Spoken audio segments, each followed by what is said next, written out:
The nonviolent movement that I chose to research is the Orange Revolution of 2004, which was a series of mass protests that came in response to blatant voter fraud. The newly formed middle class took to the streets of Ukraine, staging peaceful protests. It was called the Orange Revolution because the campaign color of presidential candidate Viktor Yushchenko. This set the stage for a new political landscape that was to replace the widespread corruption that had taken hold since the Ukraine's separation from Russia.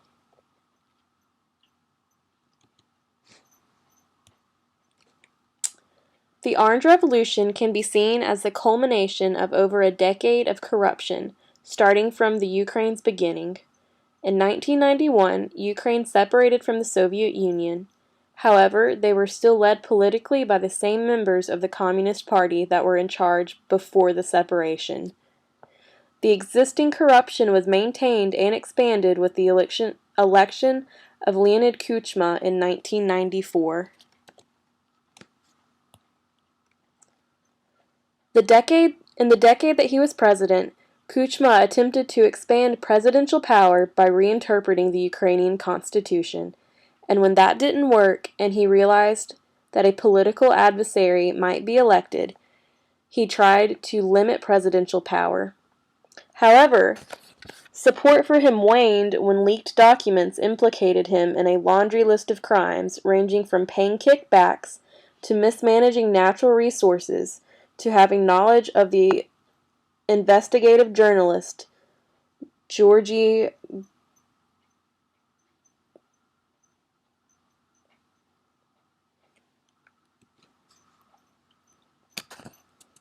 As a result of this, a system of oligarchs was allowed to operate and amass huge profits at the expense of the country's economy. These oligarchs controlled media by purchasing large shares in companies. By this time, there was a growing amount of opposition towards Kuchma, but those opposing him did not have a suitable leader yet. Because of his successful economic reform during his time as the Ukrainian Prime Minister, Viktor Yushchenko became this leader, and in 2004 he ran for president against the Kuchma regime-backed Viktor Yanukovych. Throughout the campaign, Yushchenko faced fierce resistance.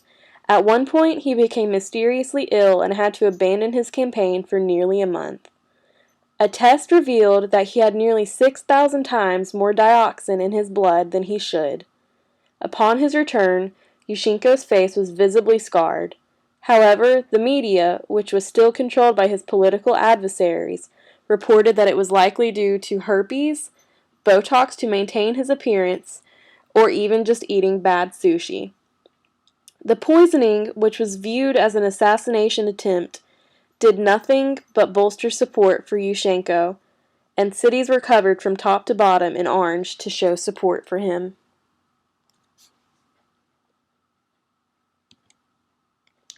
Even after he was poisoned, Yushchenko was a target. Because government loyalists still controlled the media, he was seldom allowed to run campaigns. The censorship led to entire news crews staging strikes and walking out. Because he wasn't allowed to broadcast his campaign on TV, Yushchenko's campaign became largely grassroots-based, which helped him to further strengthen his relationship with the people of Ukraine and organize his protests. On the day of the election, exit polls put Yushchenko ahead of Yanukovych with 52% of the votes.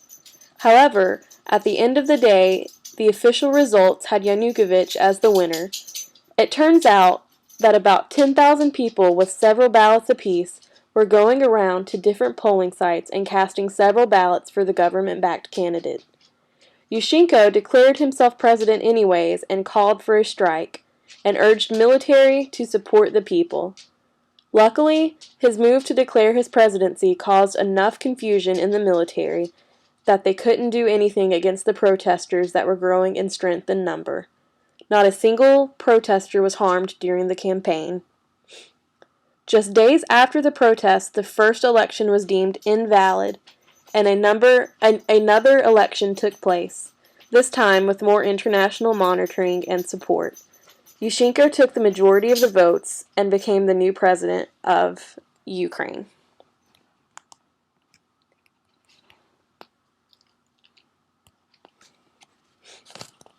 While doing research on the Orange Revolution, I found that the events focused more around collective discontent with the corrupt government rather than animosity between two groups of people. And by that I mean that, for the most part, the people of the Ukraine all had the same goal. They wanted to get rid of the government that was causing them so much trouble. And it didn't seem like there was a whole lot of division on the issue. And I thought that was interesting because there weren't really a lot of us-them boundaries like there were in other topics that we've covered over the semester. And it seemed like everyone knew what they wanted and they were just working towards it. Even though this was a non-violent movement, I found it helpful to keep many of Chris Hedges' ideas in mind while reading about this event. In particular, the concept of resource hoarding came to mind. The elite have formed oligarchies, meaning that it was a small group that had control over an institute or an organization, and they were basically able to run their businesses without much interference from third parties or government oversight. And because of this, they were able to make mass profits, and they didn't share any of this wealth with anybody else in the Ukraine or use it for anybody's benefit, but rather they just hoarded the profits that they made. And they were also able to overexploit resources such as lumber until they reached critical points of deforestation. And competing businesses that were not part of the elite or the oligarchies, they were often fined and taxed until they went out of business. But because the oligarchy had amassed so much wealth, they were able to control the media. And as we talked about over the semester, media has a huge control over like what information people get and how they get it. And so with this hold on the media, the elite and the government loyalists were able to broadcast whatever they wanted and what kind of information they wanted. And that's all anybody had access to. And during the 2004 election, they would air just a lot of smear campaigns against Yushchenko, but not allow him the chance to defend himself against it. And so, in conclusion, the Orange Revolution was a nonviolent protest in response to government corruption and fraud.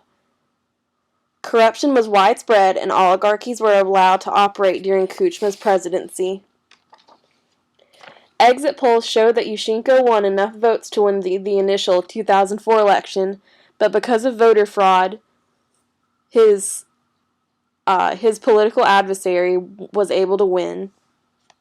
Tens of thousands of protesters covered cities in orange to show their support for Yushchenko, and he eventually won in a new election.